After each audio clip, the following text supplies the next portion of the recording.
Akan mogalini en filɛ bago an mun tɛ se ka an lajɛ la su ani tile o ni yan kuma bi alamisa ye juillet kalo tile 23 san 2020 an ka bi kunnafoni matali kɛ fɛn kan Donald Trump y'a jira k'a fɔ k'a bɛ fɛ ka intervention militaire kɛ Bamagaciu contre la Mali kɔnɔna yan nɔ ni an bɔra yen nɔ min ye Burkina armée olu ye sous-officier mɔgɔ 520 sɔrɔ aw bɛna faamuyali ko ɲuman sɔrɔ an ka kunnafoni dili kɛnɛ kɔnɔna na. Aw bisimila ko kunnafoni kɛnɛ kɔnɔna lakana ko la Mali armée ye frappe kɛ Djidjeni mara la armée ye communiqué kɛ bi alamisa communiqué min kɔnɔna Mali armée y'a jira k'a fɔ k'u ye frappe dɔw kɛ Djidjeni mara la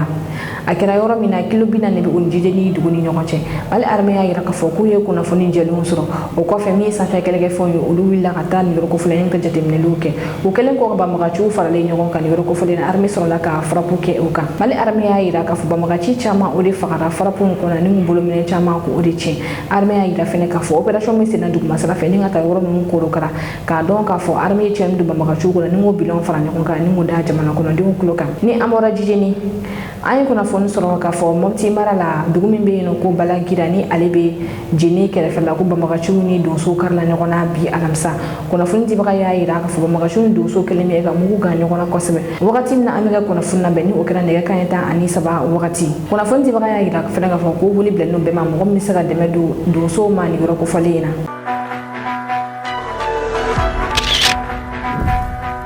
Nigeria kɔfɛ Donald Trump ale bɛ fɛ ka frappe kɛ Bamagaciu kan Mali kɔnɔna na ni kunnafoni in lasera Américains ka kunnafoni sira caman de fɛ u y'a jira k'a fɔ min ye Donald Trump ka armée ye olu bɛ jateminɛliw kɛ u bɛ fɛ ka frappe kɛ Djidjeni Bamagaciu ka position kan Mali territoire kɔnɔna na kabini Donald Trump nana fanga la san 2 kɔnɔna na ale ye frappe kɛ jamana 7 de kɔnɔna na yala Mali bɛna kɛ a jamana 8nan ye wa farafina yan nɔ kɛrɛnkɛrɛn Nigeria jamana kɔnɔna min Donald Trump ye ale ye frappe kɛ Bamagaciu ka position caman de kan yen nɔ ni wagati na Américains y'a jira k'a fɔ ko coopération militaire u bɛ Mali ni Amérique ni ɲɔgɔn cɛ ni coopération militaire caman bɛ tali kɛ kunnafoni de kan ni o ye renseignement ye coopération militaire ko a ka dɔgɔn k'a kɔni bɛ yen nɔ ni coopération militaire bɛ se ka yamaruya Donald Trump ma ni ka sen don Mali kɛlɛ la wa mɔgɔ caman de bɛ ka i yɛrɛ ɲininka o la min ye Américains ye u y'a jira k'a fɔ ko kɛlɛ min filɛ nin ye Mali la nin ye ko civil de bɛ ka faga a la ka caya kosɛbɛ o la u tɛ sigi cogo si la ka Djidjeni Bamagaciu lajɛ u bɛ ka nin waleya jugu in kɛ k'a ɲɛsin Mali ma Amérique ka kunnafoni di so min ye ni kunnafoni yɛrɛ lase o de ye Washington Post ale ye kunnafoni di so belebele Amérique min bɛ bɔ ni jamana ka kunnafoni girinmanbaw ye k'a di a tɛ siran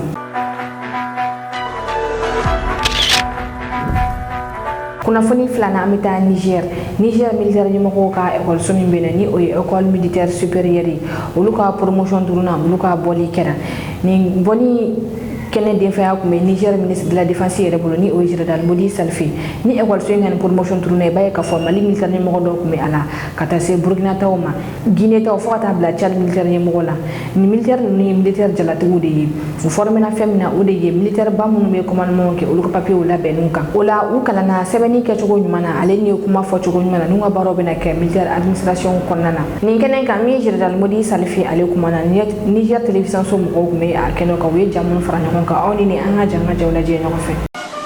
Le général d'armée Salif Modi, ministre d'État, ministre de la Défense nationale, accueilli ce mercredi matin avec les honneurs dignes de son rang à l'école militaire supérieure EMS.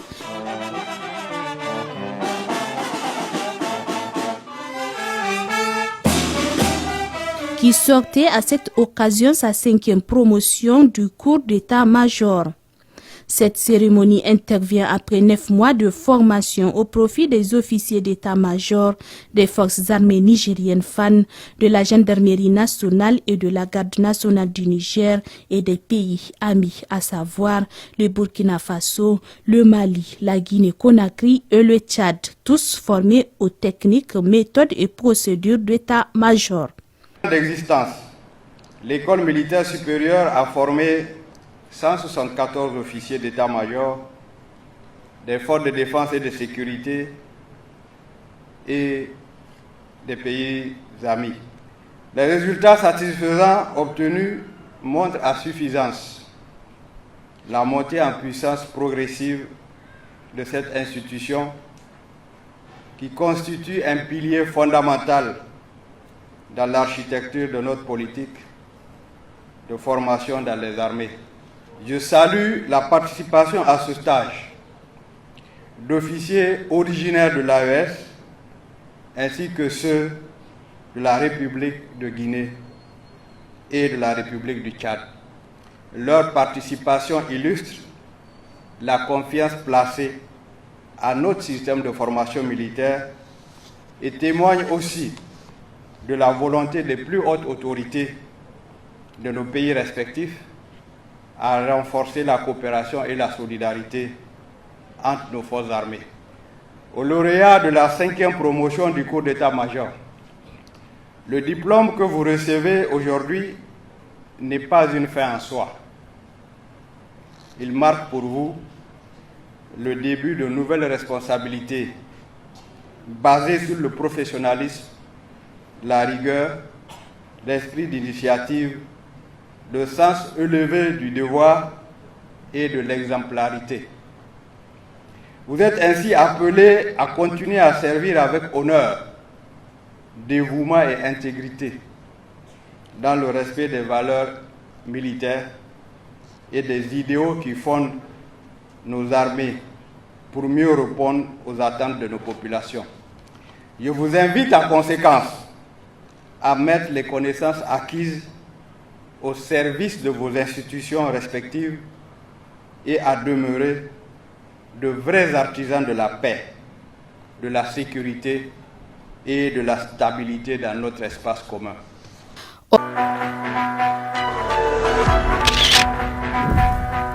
kunnafoni sabana ni an bɔra Niger an bɛ taa Burkina armée ye sous-officier mɔgɔ 520 sɔrɔ. Burkina sous-officier ka école bɛ yen ni o ye école nationale des sous-officiers olu ka promotion tan an nana olu ka boli kɛra a kɛra arabadon jour kalo tile 22 Burkina ka militaire bɛ yen ni o ye kan boisé n'u bɛ wagatugu bɔli kɛra yen nɔ nin kɛlɛ de fɛn kun ye Burkina ministre de la défense bolo ni o ye général Célestin Sempori min ye Burkina chef d'état-major yɛrɛ fɛnɛ ale fɛnɛ kun bɛ kɛnɛ kan ni sous-officier ninnu olu bɔra ni sergent jala de ye u ka promotion tɔgɔ tara ka da mɔgɔ min na o de ye sergent chef Kabore Tilado ye ale min ni bina kɔsa in na Burkina kɛlɛ kɔnɔna na ni promotion y'a yira k'a fɔ k'u pɛrɛnnen don ka kɛlɛ kɛ su ani tile min ye Burkina télévision so mɔgɔw ye u y'a jaw fara ɲɔgɔn kan aw ni an ka jan lajɛ ɲɔgɔn fɛ. Le pas marqué, le regard ferme, la vision commune. Avec assurance, ces sous-officiers entendent faire trembler l'ennemi comme le sol, ici, à chaque foulée. C'est la cuvée 2026 de l'École nationale des sous-officiers d'active. 520 sous-officiers spécialistes aptes à renforcer les capacités techniques et opérationnelles de l'armée burkinabé après 7 mois de formation. La promotion s'appellera sergent-chef Kabore Tilado et a pour parrain le camarade lieutenant à la retraite Zoé Albert. La promotion sergent-chef Tilado Kabore est donc prête à servir la nation. Des sous-officiers formés dans 43 spécialités, notamment la santé, le génie civil, les télécommunications, la mécanique et bien d'autres domaines techniques. Jugés dignes du galon de sergent, ces nouveaux sous-officiers ont pour mission d'assurer le soutien opérationnel des unités déployées sur le terrain et à contribuer à l'amélioration des capacités des forces combattantes. Dans le contexte actuel où nos pays mènent une lutte âpre contre le terrorisme, la victoire repose sur le courage des combattants, la qualité du commandement et l'efficacité des fonctions de soutien. Chacune de vos spécialités concourt pleinement à cette dynamique en apportant les compétences indispensables à la préparation, à la conduite et au soutien des opérations. Ainsi, quel que soit votre domaine d'emploi, vous participerez directement au renforcement de notre outil de défense et à l'accomplissement des missions confiées à nos forces armées. Nous sommes prêts à servir la nation, quel que soit le lieu où le devoir nous appellera. Nous sommes disposés à soutenir nos frères d'armes à travers nos diverses spécialités. Nous serons des artisans dévoués pour la paix en appuyant sans cesse, sans relâche, la chaîne de commandement. S'élever par le savoir et l'excellence pour servir. Telle est la devise de notre école. Et nous faisons le serment de l'adopter comme ligne directrice et comme arme de combat pour la victoire des forces armées du Burkina Faso. Une armée burkinabé de plus en plus opérationnelle, performante, capable de tenir tête à tout type de conflit. La mission est donc affichée et la vision est impulsée par le chef suprême des armées, le chef de l'État, le capitaine Ibrahim Traoré. L'objectif est le fait du Burkina Faso, des forces armées du Burkina Faso, une des forces armées les plus opérationnelles, la plus performante de la sous-région. Et cela se concrétise tous les jours. La dernière fois, vous vous souvenez que nous avons assisté à la sortie de plus d'un millier de sous-officiers d'actifs. Et aujourd'hui, nous assistons à la sortie de plus de 500 sous-officiers spécialistes. Donc, nous, à leur endroit, c'est de respecter leur engagement, d'être des professionnels, d'être engagés, loyaux, de fidèles et de répondre au nom de leur promotion.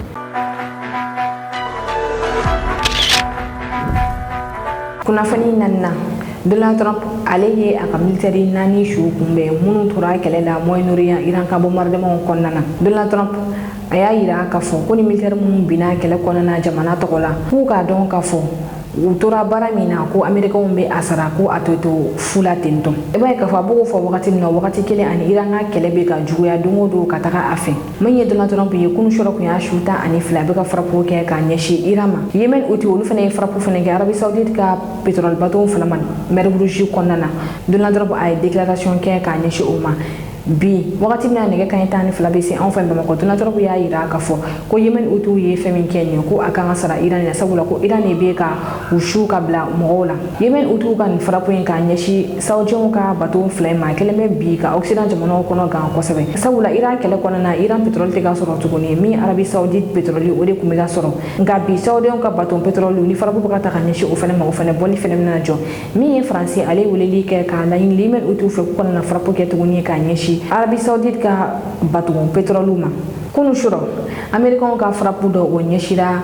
Shalom Sheikh alebe Irani Irak deni nokoche o frapun se fami mo ko fala bolena wina ninga makata ani kele ko olu joki Iran tele ya ira ka fo ko American ka frapu be ta ka nyeshi civilu de ma kele konnana ni aketa ani file jamana file be ga frapu ta ka nyeshi nyoko ma shite fe ka mugu chijo bebe fe ka ira ka fo ko fanga bula ka kele continue Kunafoni duruna incivisme mise en danger de la vie d'autrui amato to sharia do mago bolo ni jado jamme kan kolongolo borlo solo sanfala la kena kena tikro bolo sira sanfala la ni jaye mo chamane ya ira ka fonko ani nyangili kan uya ira ka fo mi jamana uturutu ye kena na ministère de transport mo mo yeni jenke o wanyini ninga o nyanki ni ambal mam sore alini chero mobili konnana mobili mega buli sira ba sanfala mo chamambe asafala u flashite ga so vola mene ka abuli o klato ko nga jaynta ni nga chari bolo soro sanfala la bi mo chamane ya la yini ka fo mo mo yeni jenke a kontu donedo ula o wanyini ninga o nyanki wali maka kan ngargelenda o sunote ko ko mina ke sangawuli ye TikTok sanfala la fami do kololobe ala siga mo chamanga vifene bila danger la jamini ay asro oni ni anga janga jana jeno ko fe itin minera hey chala ko masa ci ala ceni minesa ya fama ben kurene da yore ci itin minera ci ala masa ci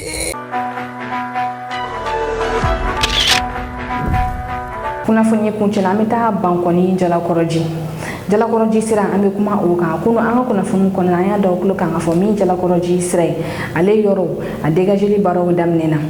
jala koroji sira ni asan chama mali oturuto monte mana lusra na somono yore na ka uchi kasira buya yasa quartier munu me ko folo biso to wodi ga teme ni ga be lafia abaro ko ni sira ka damne so nunu tigu wela yini ke jamana oturuto fe ya gira ka fo wuchi endo folo ulu bana yoro nunu chilima ko gabi woro nunu chili abaro be ga kenga ulu ba la yini jamana oturuto fo wadele kungurundi uluma ubise chogodi ka uwa mino lakana ula mashibatu ko be soro ka uka baro damne konote sokmala jona fe mashibatu jolenga ken chugayena ko agilara ko sebe ko yoro nunu sira da ula butiki chama ne be no ni so nunu chi otuna sega uwa mino soro chukoshirela ula wala yini dedo la yini mi abi jowe ko sabani oturutu farala o kala yini se to godi ka sabati awni ne anje an ko kuma la me nyoko fe ni ngabi kula fonu kunje balmake ini sogoma ban so ibse ka haketo ki toko ani jamu fa ne to e vieux kulubali monsieur vieux kulubali ibse ka nyafanya na ere joro benendo jumema ni collectif in kono lala bon e collectif in kono na on joro benendo quartier ga nyata de ma pour que Europe soit développer ci comme bon ni torombe quartier moko kan ka essayer ka wuli ka effort ke pour que toron mi se ka chama mi se ka bora chogomna d'accord voilà be comme toro bien bi o de kama an era farla nyon kan ka o wuli degun be amna nga degun yirawla bonya kono basigi kono basite alors wole kon sera onma auka so de be kachi donc o soci de kama auka wole sera onma iko sisa ka kuma kon la ko degun do bawka yalma be se ka nyefo yana o degun jumende aw be fe ka muyere de nyefo an autorité woni wakati na voilà bon mais autorité fou kadamne président de la république Assimi Goïta anaka gouvernement be mbe foli kɛ u bɛɛ lajɛlen na donc ni n bɔra n bɛna commune kɔnɔ an ka commune ɲɛmɔgɔw n b'u bɛɛ lajɛlen fo maire dugutigiw ni quartier ɲɛmɔgɔw ni jeunesse ɲɛmɔgɔw n ka foli bi bɛɛ lajɛlen ani tɔn jɛkulu fɛn fɛn bɛ quartier kɔnɔ n'o ye Bangoni concerné n bɛ a bɛɛ fo voilà donc degun b'an kan nin wagati in na i komi jamana ɲɛmɔgɔw tun y'a fɔ an ɲɛna a mɛnna k'u b'a fɛ ka sira in baara bon an donna ko in kɔnɔ a mɛnna jamana ɲɛmɔgɔ caman tɛmɛna an n'olu ye a ko fɛngɛ fo kana se bi ma bon u ye yɔrɔw tracé bon yɔrɔ tracélen kɔfɛ u ko k'u bɛ yɔrɔ tracé de pour que ka hakɛ dɔn walasa hakɛ min bɛ yen ni musaka min kan ka d'an ma donc pour que an ka se k'o dɔn bon o musaka dili kama an ye u nana expertise kɛ k'an ka taa an ka montant jateminɛ bon an taara an sɔrɔ montant ninnu ka dɔgɔ an ye lettre ci ka boliboliw caman kɛ bon an nana makasi k'u la donc u ka an ka wariw d'an ma fɔlɔ u ka sɔrɔ ka baara kɛ bɛ ko mɔgɔ caman b'a fɔ ko anw de bannen don ka baara in ka kɛ bon anw tɛ ban kɔnɔ tugun depuis an ye video dɔw kɛ ka tɛmɛ an y'a fɔ ɲɛna an tɛ ban kɔnɔ an bɛ fɛn min kɔnɔ dɔrɔn o ye an ka musakaw ka d'an ma an ka se ka baara kɛ voilà donc musaka ninnu sɔrɔbaliya ani musaka in sɔrɔbaliya tun ye baara in sumaya bon wagati laban in na musakaw commencera ka di parce que an yɛrɛ bɛ mɔgɔw dɔw dɔn minnu y'u ka musakaw sɔrɔ mais u nana sisan ko tile 6 de d'an ma k'u bɛna yɔrɔ ci bon an bɛ yɔrɔ ci dɔn cogo min na kuma dɔ la ni terrain kɛra blanc ye terrain bɛna kɛ rouge ye ni terrain kɛra rouge ye sɛbɛn bɛ di dutigiw ma ka ɲɛf'u ɲɛna bon ni délai b'aw bolo nin don in na a ye wuli an mago bɛ yɔrɔ la bon an ka terrain bɛ blanc na bon yɔrɔ dɔw yɛrɛ bɛ yen nɔ terrain kelen bɛ dɔw la saba bɛ dɔw la fila bɛ dɔw la bon dutigi yɛrɛ dɔw t'a dɔn u b'u ka terrain bɔ damu fɛ donc o degun b'an kan donc an kɔni b'a ɲini u fɛ développement ka di an bɛɛ lajɛlen donc sira in baarali an tɛ a contrôle la quoi mais an b'a ɲini u fɛ u ka waati di an ma pour que minnu bɛ Bangoni kɔnɔ parce que dɛsɛbagatɔ ka ca mɔgɔ caman bɛ yen nɔ u tɛ se k'u ka fɛnw kɛ i n'a fɔ ka kɔrɔ an delila k'a fɔ mɔgɔ caman bɛ yen i b'a sɔrɔ fadu de don pour que ka jugement ni fɛngɛ ninnu kɛ a ka gɛlɛn dossier dɔw monteli ka gɛlɛn mais dossier bɛ sen kan an yɛrɛ ye mɔgɔ caman dɛmɛ pour que u ka dossier kɛ donc toujours an b'a ɲini hali population yɛrɛ fɛ bɛɛ ka wuli i ka t'i ka dossier don bɛɛ ka wuli i tɛ fɛn min ɲɛdɔn i kana ni a programme an yɛrɛ ma an b'i dɛmɛ a la n'a bɛ se ka ɲɛ cogo min na bon fana tɛmɛnen kɔfɛ jamana ɲɛmɔgɔw an b'a makasi u la bi kɔni an bɛ gɛlɛya kɔnɔ an bɛ degun kɔnɔ mais n'u ko ko jamana bɛ labaara an tɛ o contrôle la donc an yɛrɛ fana b'u dɛmɛ pour que ko ka nɔgɔya mais n'u bɛ se ka juru magaya an ye dɔɔni pour que mɔgɔw ka se k'u ka minɛnw bɔ bitigiw ka se k'u ka minɛnw bɔ dutigiw ka se ka so yɔrɔ dɔ ɲini ka yɛlɛma du dɔw kɔnɔ wagati kunkurunin di an ma bon o fana na papier a ka suma hali n'o sɔrɔ yɛrɛ bɛ se ka parce que u bɛ bɛɛ dɔn u bɛ bɛɛ ka du dɔn u bɛ bɛɛ dutigi bɛɛ dɔn n'u bɛ se ka hali montant dɔw di dɔw ma ka se ka fɛn dɔ k'u yɛrɛ ni wagati in na vraiment a bɛ diya an ye fana quoi voilà donc o ye ni wagati in na an bɛna ale kuma di an balimakɛ filanan ma min b'ale fɛnɛ fɛ ka fɔ ka fara an balimakɛ fɔlɔ ta kan a ka se k'o ɲɛfɔ an ye n balimakɛ i ni sɔgɔma ni sɔgɔma i bɛ se k'i tɔgɔ ni jamu fɔ an ye ne ye Abubakar Keyita ye alors monsieur Keyita i bɛ se k'a ɲɛfɔ an ɲɛna e fɛnɛ ka baara bɛnnen don jumɛn de ma Bangoni sigida in kɔnɔla la yan nɔ ne bɛ association min bɛ Bangoni rue 455 route Jalakɔrɔji Bangoni Safo Dabani Nɔnzɔnbugu ne y'o association membre ye mais i ka jɔyɔrɔ bɛnnen don jumɛn ma ne ye secrétaire aux relations ye d'accord alors bi aw ka wele sera anw ma aw ko dusumakasi dɔɔni bɛ aw kan sabula kow fɔra cogo min na a tɛ ka taga o tagabolo fɛ aw ka jate la yalima i bɛ se k'a ɲɛfɔ an ɲɛna aw ka laɲini yɛrɛ concrètement ka ɲɛsin an ka autorités ma mun yɛrɛ de don juste i bɛ se k'a walawala an den wa yani an ka don kuma na an bɛ ala fo k'ala barikada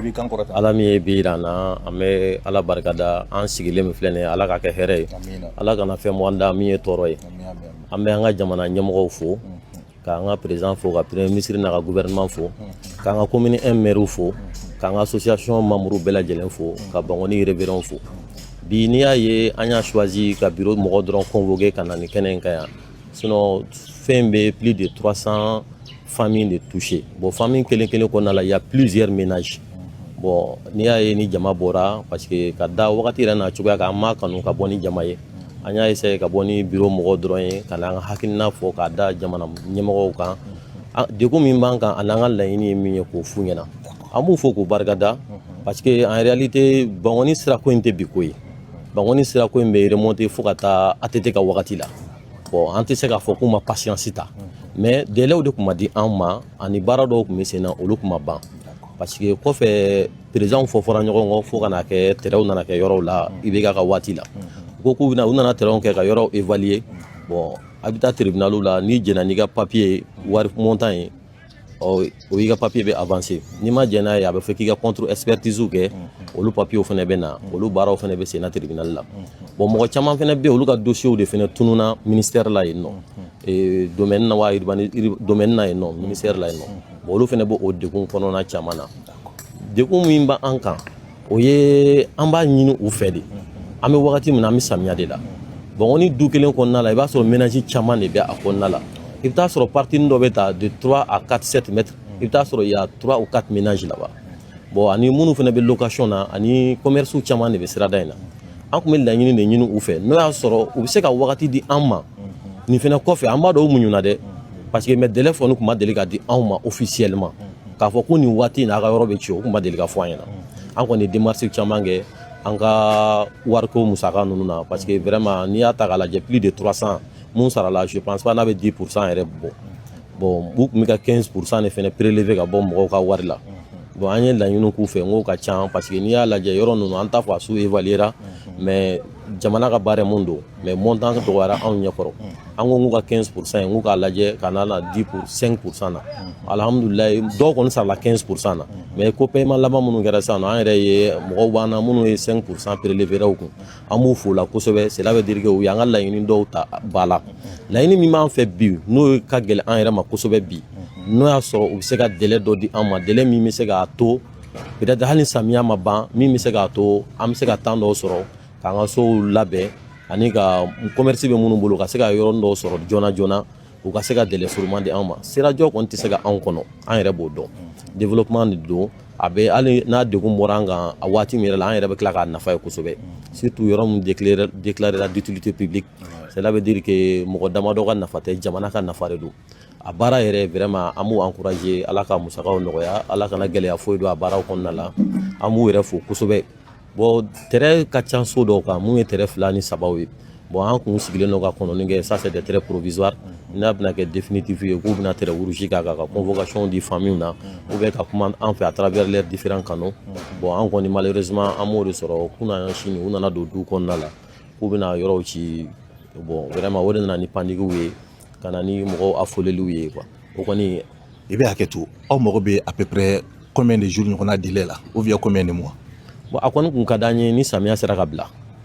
n'u sera ka samiya in di an ma donc fo ka taa samiya ban o kɔni de kun ka di an ye kosɛbɛ n'an ma se k'o sɔrɔ u ka délai di an ma min yɛrɛ parce que olu ka programme m'u bolo déjà ils ont dit que baara kan ka bɛn 15 mois ma u yɛrɛ k'a lajɛ u bɛ se ka délai min di an ma sinon an kɔni ka laɲini ye de ni samiya bɛ se ka bila o temps kɔnɔna na ala sɔnna a ma u tɛna foyi sɔrɔ u ɲɛ yan nɔ anw yɛrɛ faralen don maires kan an faralen don mobilisateurs kan pour que ka kuma ɲɔgɔnyaw kɛ ni mun b'a to baara in bɛ se ka kɛ lafiya yɛrɛ kɔnɔ cogo min na o yɛrɛ la an ye bureau dɔrɔn convoqué an m'a essayer ka riverain bɛɛ lajɛlen convoqué. Nini kɛra an ka bi kunnafoni sɔrɔli ye k'o dɔn kulo kan aw ni ce aw ka kulumajɔ la an ka bi foli bɛ taa k'a ɲɛsin an kanubaga belebele ma ni ale sigiyɔrɔ bɛnnen don Bakɔ Jikɔrɔma ma ni ale tɔgɔ ye Abdulaye Sanogo ministre don a ka ministre tɔgɔ ye Sanogo Evolution Abdulaye Sanogo tɔgɔ la an bɛ foli ta k'a ɲɛsin Bakɔ Jikɔrɔma ka bɛɛ ma aw kan bɛn wagati wɛrɛ ka se ka kunnafoni la k'i ka bɔ k'a di aw ma ale ni kunnafoni jɛlen Mali News mago bɛ aw ka dɛmɛ o la aw bɛ se ka dɛmɛ lase an ma an ka nɛgɛjuru sira fɛ n'o ye 91 21 41 40 84